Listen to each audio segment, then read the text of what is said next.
Okay, my name is Christina Augusto. I'm the president of PHCP, and I am joined here today by a longtime member and mentor, Anne Buteau. And Anne, could you just give us like a short introduction about yourself, where you're from, how long you've been trimming for, and stuff like that? Okay, so I'm originally from the UK and I came over to the States in 1997, it was, and started getting into the hoof care in like 1999 through Ruth Green, who was working on the same farm as us. And she was one of the founding people in the AANHCP. So she went off to a clinic and came back all excited and told me about it. And then she gave me one of her horses. And so he was my first guinea pig. And it all began from there. So I was involved with Casey Lapierre's group in the beginning because he was on the East Coast. And so I did his training and carried on from there because I didn't get, obviously the results that you always want in the beginning and stuff. And so then I investigated Dr. Strasser, like very briefly, and then I investigated the ANHCP and joined them. And I like the whole way you go to the different mentors, the field instructors, and you learn from a bunch of different people. So I got certified with them in the beginning and then was a field instructor with them for a few years. And then it kind of imploded and the AHA was formed. And so then I joined them and then they kind of folded and into the PHCP. So I ended up PHCP. So Hmm. yeah, so basically I've been trimming professionally since like 2001, I suppose, in the beginning. So yeah, that's when it began. And I'm still going, but cut back as I've been getting older. So Yeah, as we all do, right? But that's amazing to have been doing this for so long. I wonder, what's your earliest memory of loving horses? I imagine you were into horses when you lived in the UK as well. oh yeah. My earliest memory of me was wanting to go and have riding lessons when I was about 7 or 8. I know it was 7 or 8 because of where we were living at the time. But then going through old pictures, there's ones of me on a pony when I'm about 2, obviously said, "Can I have a pony ride?" So yeah, so I've always had horses. I've always wanted to be around horses. I think you either want to Hmm. or you don't. My daughter Right. doesn't have the genes. She would rather play with a puppy. So, but no, it That's was fair. awful. Yeah. That's Hmm. fair. And what kind of riding were you doing when you were young? It's all English riding, I imagine. What we were doing was crazy pony stuff. We used to help at the riding stables, and when I was from like 10 till 15, and we would lead the beginners in the circles. The lessons were done in the field; they weren't in a ring or anything. So we were the helpers, and we would lead the little smaller kids who couldn't ride and walk and trot with them. And then, as a reward, we were allowed to take. There was 4 ponies. We were allowed to take them out for a ride by ourselves down the roads and down the trails afterwards. And this is like when you're 10, 11, 12. I mean, the amount of freedom we had was great. And then on Sundays in the summer, we were allowed to take them to little horse shows, but we had to ride there. So it was only within riding distance. And we did the Gymkhana games and things like that and show jumping really badly, and some hunter trials in the winter and some harriers. We went hunting, it was harriers. They didn't chase foxes, they chased hares in our Oh. neighborhood, in our country area, whatever. So that was the kind of riding I did. But um, yeah, then later on, I went to college and did stuff and lived in London for a number of years and decided I really wanted to work with horses. So I did my BHSAI. And so then we had to do, that's a British Horse Society assistant instructor. So then we had to ride dressage and cross country to a certain level and learn how to teach it to people. So did that. And oh, what else did I do? I worked at different barns. I worked at dressage barn briefly, didn't like that. Worked at a show jumping barn. That was fun, except for the employer. Worked at various places. Polo yard, polo was fun. That was really fun. And that was how we ended up coming to America, was to a job, like me and my ex-husband. Oh. I met him. I went Interesting. when I got certified. I went and set up a riding program at a summer camp in Maine, like English riding Mm. program in Maine, and he worked there. So we met, and then got married and ended up in New Jersey. So that was interesting. Oh, very On a interesting. polo and a fox hunting farm. So, and that was where I met Ruth, and so that was where the beginning of the whole hoof care journey kind of began, I guess. So, Okay. That like segues into that question that I had about how you got started. So you already yeah, answered that. So my next question there is like, so when you're first starting out in hoof care, right? We all have our moments where we have like a mistake and we're like, oh geez, what have I done? What do you feel like was one of your biggest mistakes when you first started out? I like this because I think everybody makes them and it's helpful right. for folks to hear, right? Like what it is that we all feel like we weren't doing right in the beginning. Mm-hmm. Um, what I think I wasn't doing right in the beginning, and you always have these questions, was I wanted my feet to look like the feet in the pictures, the perfect feet that Mhm. everybody posts online. You only see people's success stories online. You never see the It's true. mess ups, So true. This Yes. is how I got from here to here in 4 months. Da-da, magic. Mhm. So, they all had low heels and short toes and all this kind of stuff.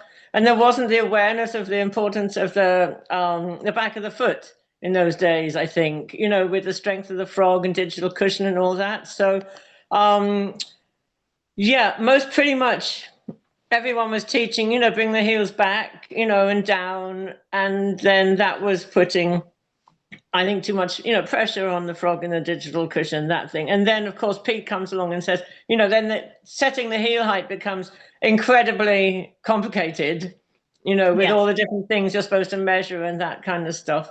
But yeah, I think that was probably something that slowed down the progress, maybe doing that. In a bit, what else in the beginning? Mm, Not being strict enough with the owners about what Mm. they should and shouldn't be doing. And that's been a lifelong problem for me to tell people what they should and shouldn't be doing, really. It's But such a hard thing. It's because they really think they're doing hard. their best. And I'm like, well, no, they don't need all that sweet feed. You only need to give them like a cooking cup, a half a cup of a snack. You don't need 10 carrots. You just need one carrot cut in 10 pieces, all this kind of stuff. So, yeah, being more, not forceful, but being more strong with the owners in the way you're urging them Yeah. to do things that are better for the horses, and the footing as well. That's been incredibly important over the years. I've noticed, the ones that have the Hmm. good footing just thrive, and the ones that stand in mud and manure don't thrive. So I yeah. definitely noticed that as well. And the ones who move more, right? The ones who Mhm. have like either ample space or at least a friend, who will make them move around. I think all of that just comes sometimes with experience. Like I see that as a thing a lot of new people start out with not being confident enough in what they know to be able Yeah. to relay that right to owners. So but that's really great. And I appreciate the what you said about heels too, because that was a huge light bulb moment for me when I joined PHCP actually. Mhm. And Leslie came to mentor me. She said, oh, you're going to make horses soar much faster by taking too much at the back of the foot than the front. And that for me was like, what? It Mhm. was Yes. huge for me. So sort of jumping gears from that, what's the thing you've been the most proud about career wise? Um, having clients and horses that I've trimmed for like 20 years, since before Elizabeth was born. I have Mm, I've had horses that I've trimmed into their 30s and then they've died kind of thing, So yeah. yeah, having the relationship with some of the longtime owners and their animals and that kind of stuff, and in most right about, well, I don't know. I mean, I did a few clinics and stuff like that, but um Just just having that legacy just of having the the length of. legacy, yeah, having the, Mhm. and also, okay, what I'm really proud about and happy about is empowering horse owners to learn to trim their horses, because some trimmers say, oh no, you've got to leave it to the professionals, but none of us were born knowing how to trim horses' feet. We've all learned from nothing. We're all horse owners, we just learned to trim the feet. And so I really encourage, owners to do that. And ones that are out of my service area, I go, I set them up, I show them. I come back in 6 weeks. Then as soon as they get it, I come back in 8 weeks, then 10 weeks, then it's 4 times a year, and then they call me when they need help. And that's what I find really, really rewarding, is seeing that, the really, really good job that these conscientious owners do with their horses. I mean, their feet look better than so many professionals' horses' feet, Mhm. farriers, traditional farriers' horses' feet at the eventing barns where horses' feet are glued together with, epoxy and stuff. So, yeah, that's really rewarding, is seeing everybody, seeing the owners get with it and start trimming. That speaks a lot to your ability as a teacher. I mean, it's not always easy to be able to relay the information, especially to somebody who like maybe doesn't have any, background to other than just like being around horses, right? Like I know for Oh, myself, I've been around horses my whole life, but I really didn't know very much about feet at all until I started, learning how to trim. And then I was like, oh my goodness, there's yeah. like a lot to this. So Yes. being able to relay that information, that's a huge thing to be proud of. And then, continuing to do that as well, with being a mentor for us, that's amazing legacy to be able to have. So do you have like, it sounds like you have kind of a varied, different kinds of horses that you work on. Do you have like a specific, either like a pathology that gets you really excited, or a type of riding that you really enjoy working on these horses who do this certain kind of thing? Or like, do you have just like a specialty, would you say? Well, I do a huge variety of horses, Mm-hmm. Most of them are not. I only have a few like fox hunting slash eventing type horses. I'm really happy with one. I like I like working with owners that are conscientious and input, and trim and work with you, and make the results able to happen. Just so Mm-hmm. this one lady, she has 4 horses, and she had one that we used to maintain and fox hunt, and it did it without roots and all that stuff. And then it's an Arab Irish draft type horse. And then she got another one that had terrible feet, which were like Shelley and had been shod really young, and they were really weak, and he was uncomfortable and ouchy and grumpy and all the rest of it. And over the past year or so, his feet are really, really coming around. So that's good. And okay, this is my thing. She uses all these different vets and osteopaths and chiropractors and acupuncture, everything. And if I die, I want to come back. I want to come back as a horse in her barn. But she uses the U.S. show jumping team veterinarian, and he asked who her farrier was, and she said, well, don't, he said, well, don't change anything. Don't let her go. So I was like, oh, that's nice.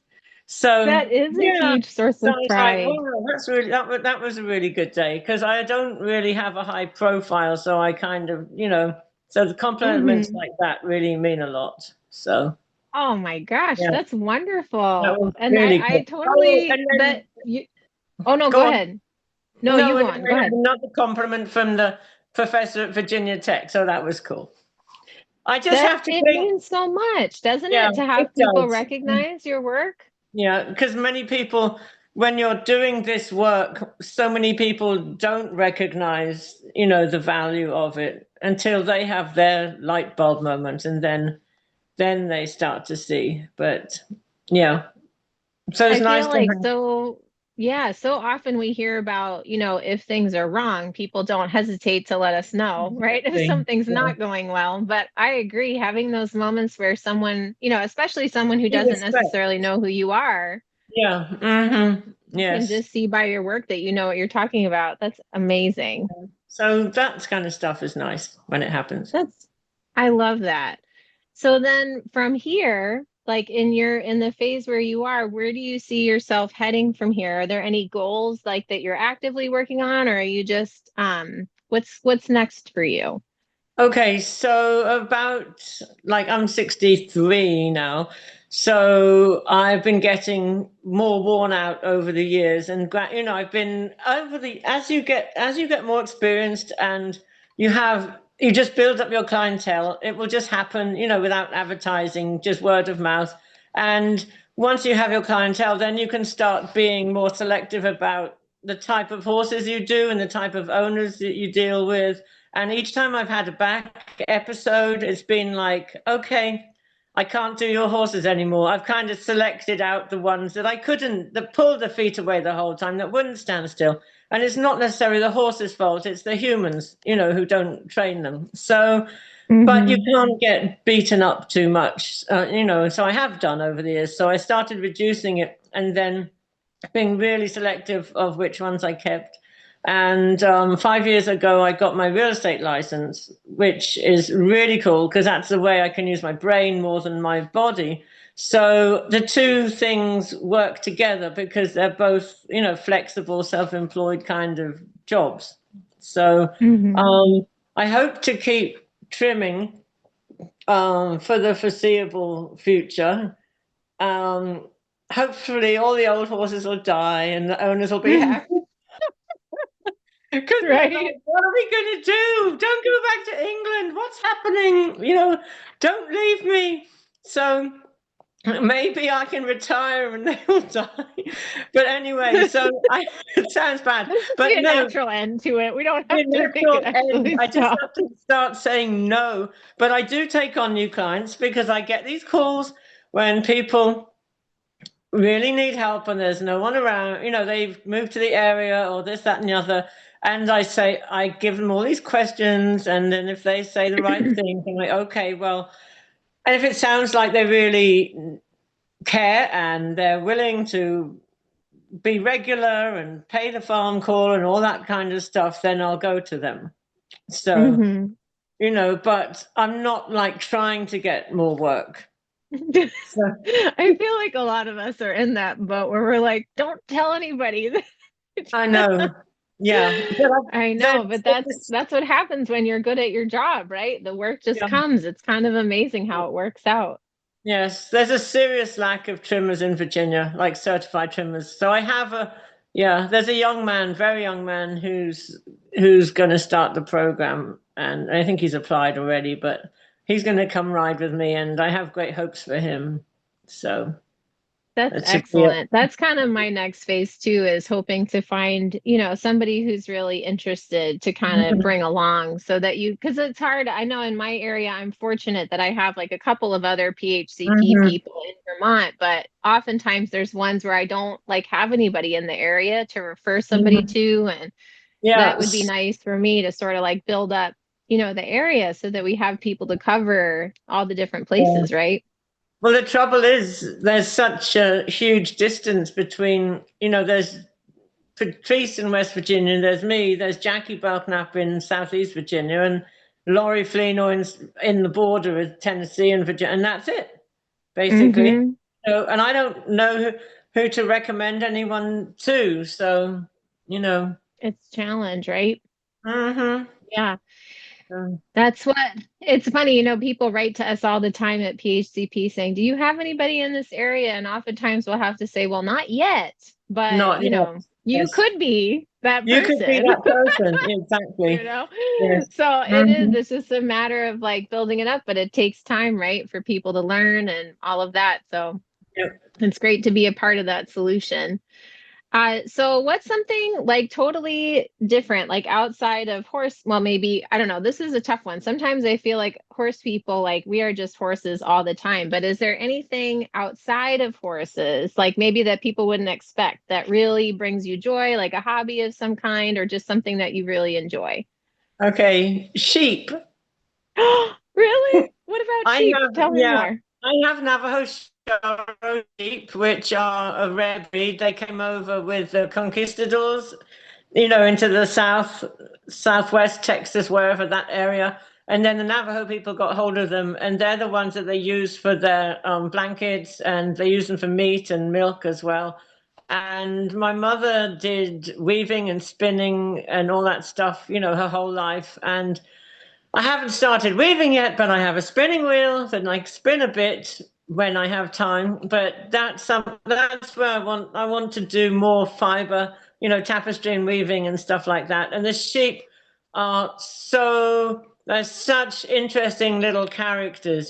People say sheep are stupid, but they're very smart Oh actually. They're no. very quick to Yeah. dive in the feeding room, and they come and go because the males usually get butchered as usual. And the females.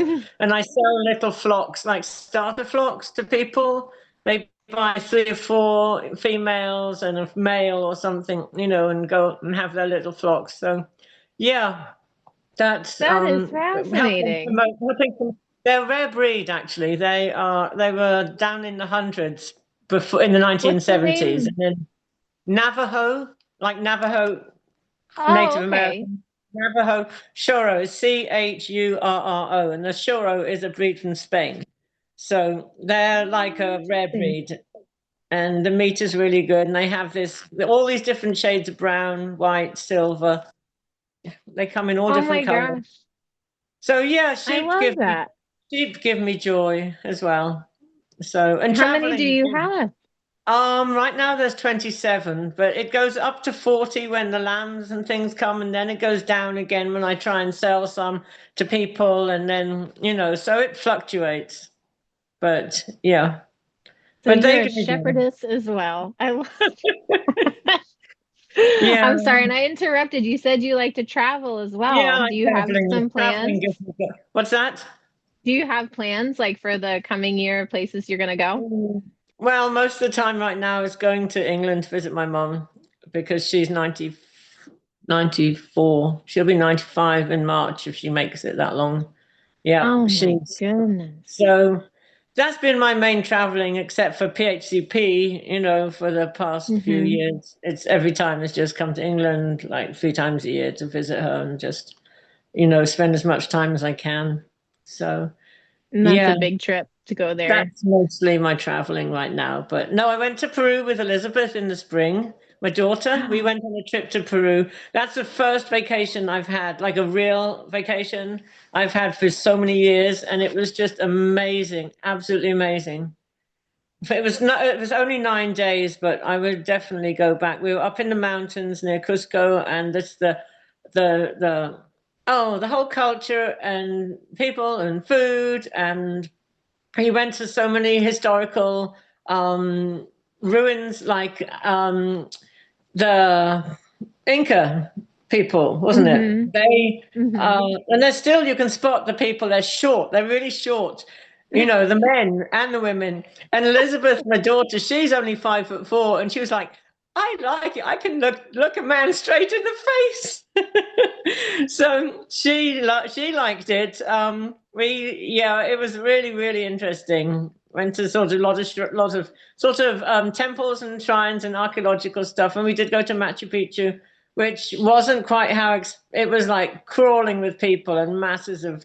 It was all tourists and stuff, but Yeah. we went all these other places as well. It was really interesting. So yeah, I like traveling. That's Um, awesome. I bet it is cool just seeing like different cultures, right? The way they live, and yeah, it's interesting. I haven't gotten to travel to a lot of different countries yet, but right. I do enjoy hearing about the way other Yeah. people live, and even just visiting different parts of our country is kind of Mhm. fascinating to me. I'm like, Yeah. wow, did not Yes. think of that. Like that's a thing, where you are. Up in the valleys, in the Andes, there's a flat land, and then you have the mountains, and they use every little piece of land, and you don't see like tractors and mowing stuff. Everything is cultivated in small areas and rotated, and the animals are tethered, and they're tethered on the side of the road. They tether every.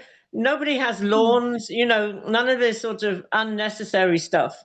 It was very Mm, simple, hard living, but it made you think about how we live and how wasteful. we are in this country.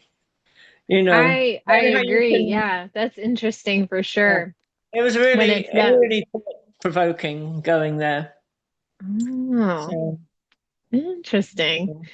yeah. Um, so my last question is just, do you have any like little piece of advice that you would love to give out to anybody, either a brand new student or maybe somebody who's been trimming for a while? Is there a little just something you kind of want to end with that to give anybody inspiration? Um, keep going and get through the program. That's always good. When I was doing different trainings and things, each time you go through a stage, you get more confident. And then, like I tell this young man and other people, when you need to get the certification done for people to take you seriously, especially if you're young. Think, well, they don't Mm, have experience. They don't know what they're talking. If you have a piece of paper to show, you can put your prices up to a good rate. Like when I started out, I was, like a beginning price kind of thing. And then when I got my certification, I put it up, and so it hmm. justifies your value you have for yourself. Getting certified, just keeping going, with that, and yeah, I think it shows a certain level education. of, commitment, right, to your craft, that you didn't just go to a Yeah. weekend course, and learn Right. how to do it. It takes time to go and Mhm. travel to all the different mentors and go to all the clinics and take the webinars. So I think if you can, especially if you can tell people about the program, right, and what the rigors of it are, I think Yeah. a lot of Yes. people are often pretty impressed by that. So Yeah. yeah, And you I also have agree. the backup of the organization and the other people and the support, Yes. So just, That's yeah, been keep uh, stay with the program, and yeah, use the mentors, I guess, to mhm. reach out to, and yeah, go to ones in different areas, different parts of the country. That's fun, traveling, seeing different places and meeting different people. But yeah, I It don't know. I is. can't think of anything else right now. That's a Um, great thing though, because oftentimes people are, when they join, they are a little bit intimidated by all the different steps.